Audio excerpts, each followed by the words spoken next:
Hi there, it's Liz Yuille from Old Stables Crafts, UK independent Stampin' Up demonstrator. Thank you very much indeed for joining me again today. You will remember, if you were here yesterday, that we made this template for making a wreath card. And today I thought I would show you how to make it, which seemed a not unreasonable way of doing it. So, first things first, you need a stamp positioning tool. I am using the Stampin' Up Stamparatus, obviously, because it's the best, in my humble opinion, the best stamp positioning tool available.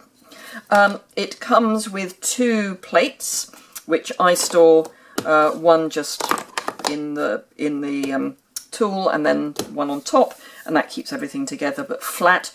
You can't, well, you could, you shouldn't store it like that. So you shouldn't store it with both plates actually in the Stamparatus, because you could end up breaking one of the plates, and Stampin' Up do not sell replacement plates.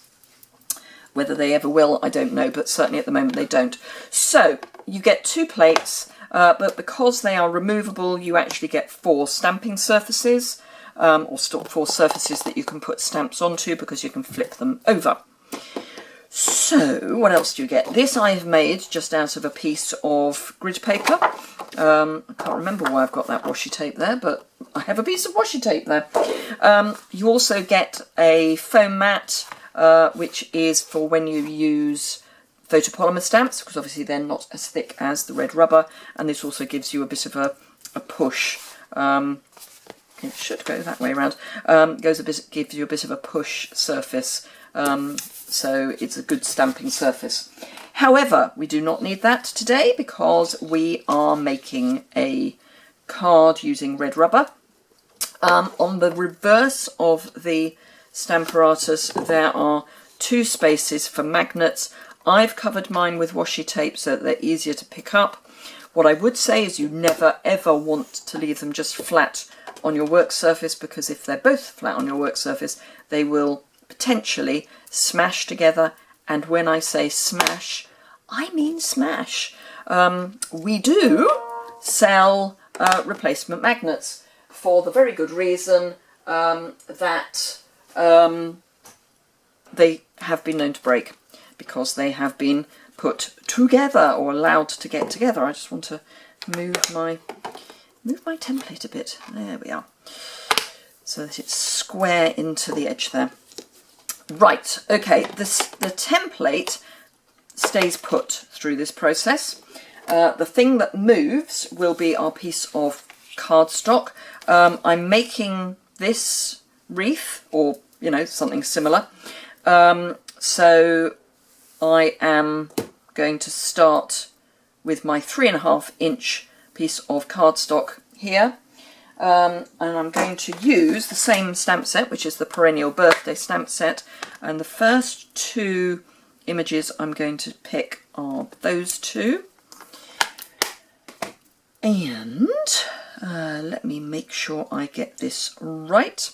Now, I am going to just very carefully pop that one there and pick it up, and I'm then going to move this round a quarter turn to just position this one, which I want that way.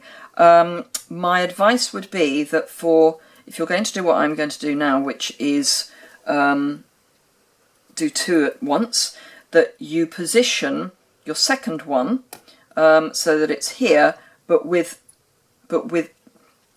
always do your positioning in English. Let's try English as a, language.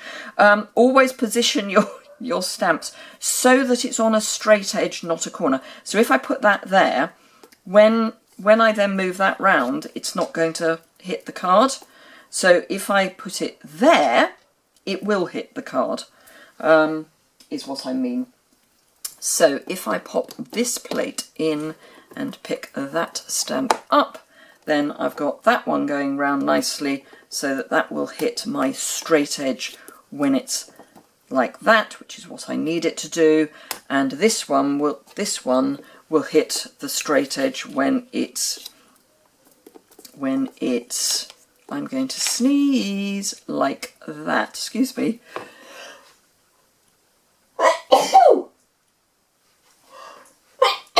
Excuse me. Okay. That cleared the tubes out. My husband has said he thinks he might be getting a cold, which obviously I don't want. Now, because of the vagaries of when you cut your template, you may end up with it not being a complete square, or it could be that this isn't a complete square. All I would say in that circumstance is make sure you always fit it into one corner in particular. So I'm always going to use this corner. This fits perfectly, so that's fine. So let's get going. Enough waffle. So I'm going to use Poppy Parade, Granny Apple Green and Mango Melody. The flowers I am doing in Poppy Parade and Mango Melody. Let's get that out of the way so I don't get it all confused. So Mango Melody on the little stamp and Poppy Parade on the slightly less little stamp. I know that's not English, but there we go. So we can go 1 and we can go 2.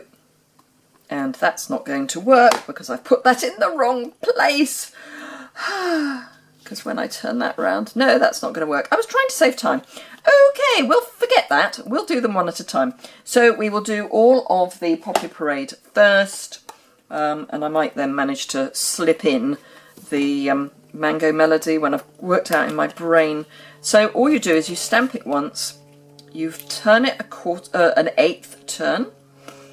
And you ink it up again, and you stamp it again, and at this point, if I clean off my other stamp, I should be able to start thinking about slipping it back into the right place. So I've just got my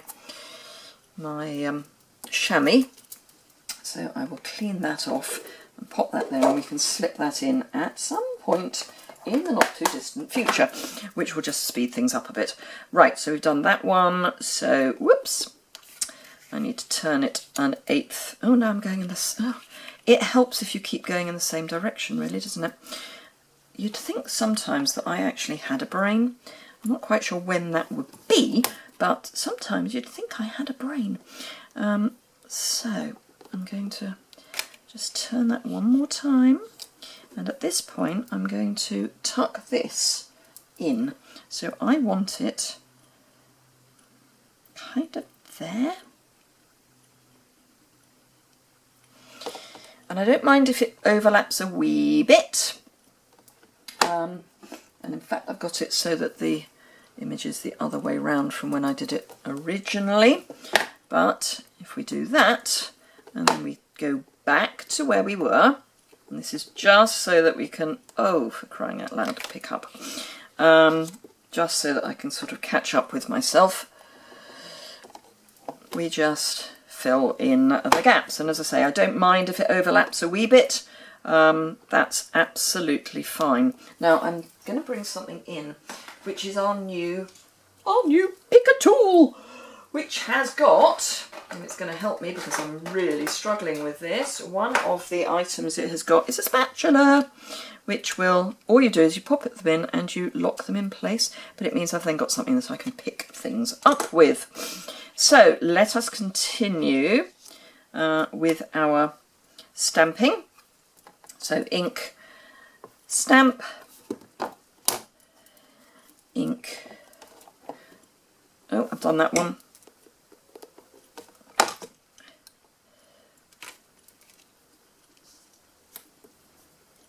So, stamp,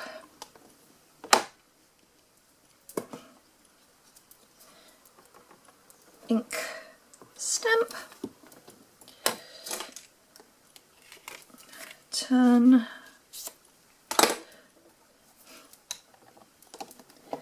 ink, stamp, and you just continue all the way around until you have completed your first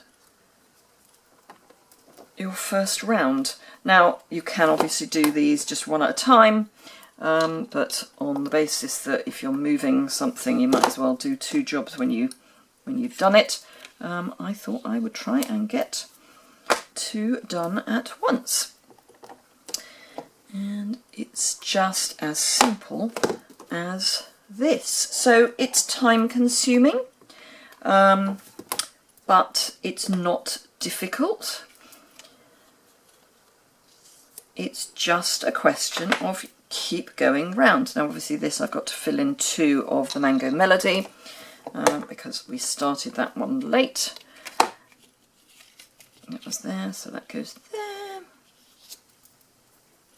As I say, just make sure you're in that corner all the time, and it doesn't matter whether you use the top or middle or whichever, just make sure it's always the same corner. So that is our first bit of the wreath, and all you then do is clean everything off, which is brilliant with the new chamois. Really easy to get the cleanup done.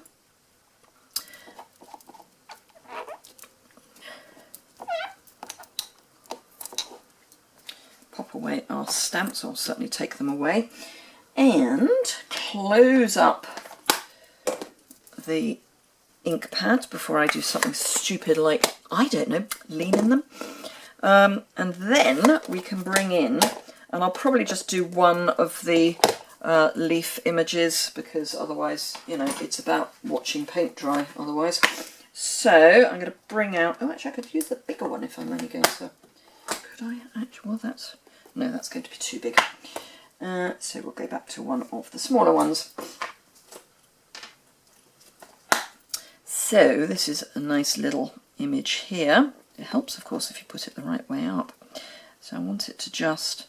Now, things are probably going to go quite exciting in the middle. I don't mind if they go quite exciting in the middle, because we're going to cover it up. So, now I'm going to do quarters before I do eighths, because it could be that this will fill enough. And by that I mean I'm going to do a full quarter turn before I do the other turns, because I don't want too much fussy in the middle. I think it's going to be all right actually if we do, but let's just keep going. But as you can see, it's really not a difficult process. Yes, it's time consuming, but it's not difficult. So, and you can cut as many of these templates as you want for different size pieces of card. Yeah, I think we can just go back in with the doing the square on. That would be fine. Famous last. Yeah, that works. Just perfect. So we just keep turning. As I say, it's just a question of building up all your layers, and depending on the, merely get this out and then don't use it, depending on the layers that you, or the stamp that you choose, you can have them overlapping. You know, some stamps are better at overlapping than others. These, because they're fairly solid, I wouldn't have them obviously overlapping. I don't mind the flowers touching, but anything more than that I think would be a bit much. So that is all that done. Let's get that out. Let me just find a scrap of paper to pop in there, just to take any leftover ink and pop that away. So we've now got our stamped image. I have got here a piece of Poppy Parade which I have cut at 4 3/4 square, so it's a 1/4 inch larger. So all I'm going to do is add some Tombow multi-purpose liquid adhesive to the back of this piece. Not a huge amount, I'm just, you know, doing a very small scribble, and then pop it so that it's in the middle of that.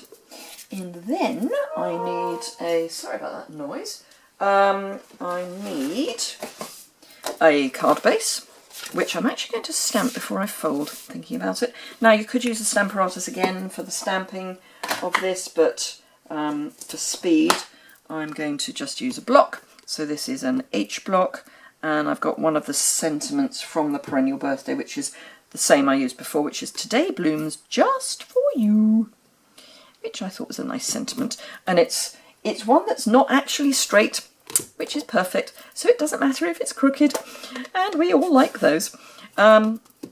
So ink that up, make sure it's the right way round, and I'm just going to pop it down in the bottom corner, hold it in place for a wee while, and there we go. See what I mean by it's not actually straight?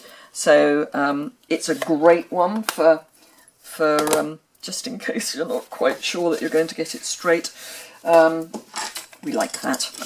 And then just fold my card base, which is a standard A6 card base, and pop. So A6 card base is a half sheet of A4, scored down the middle and folded in half. So you cut it in half to make A5, you fold it in half to make A6. So the smaller the number, the larger the number, the smaller your piece of card becomes.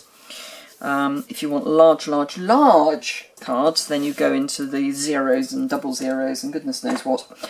Right, so we need something to just pop in the middle there, and I used the Poppy Parade mini striped ribbon, and all I'm going to do is a classic, 2-loop bow, double bunny ears, or in our family an Auntie Betty bow, and then just manipulate that into a nice little bow, and then we will be done. Right, so cut that at a good angle, grab a mini glue dot, which are thankfully beginning to come back to normal life. Our weather here has been ridiculous, and the glue dots have actually been melting. They've been becoming incredibly soft because of the heat, which has been interesting. Anyway, there we go. So that's the one we've just made. This is the original where I added a different leaf in. But as you can see, really pretty wreaths. So I hope you'll have a go at that. If you've got any questions or comments, please do leave them in the comments below. Remember that I am doing my giveaway. I've extended the deadline for the giveaway until the end of August. I have no idea why I thought a week would be a good idea. I'm blaming the heat for everything at the moment. So I have amended all the posts about that, so it is now showing that the deadline is the 31st of August. Remember that if you are ordering, please do, if you're ordering online from me, please do add ink pads if you want extra entries into the giveaway. The classic ink pads only go into the giveaway, and then the more you spend, the more entries you get anyway. The other way to enter the giveaway is to go to the giveaway video and the giveaway blog post, which you can get to through the blog post for this, and just share them. Really easy, and then leave a comment to say you've shared. So really easy way of doing that. And it means that everyone can enter wherever you are in the world. Anyway, thank you very much indeed for watching, and I hope to see you again very soon. Bye!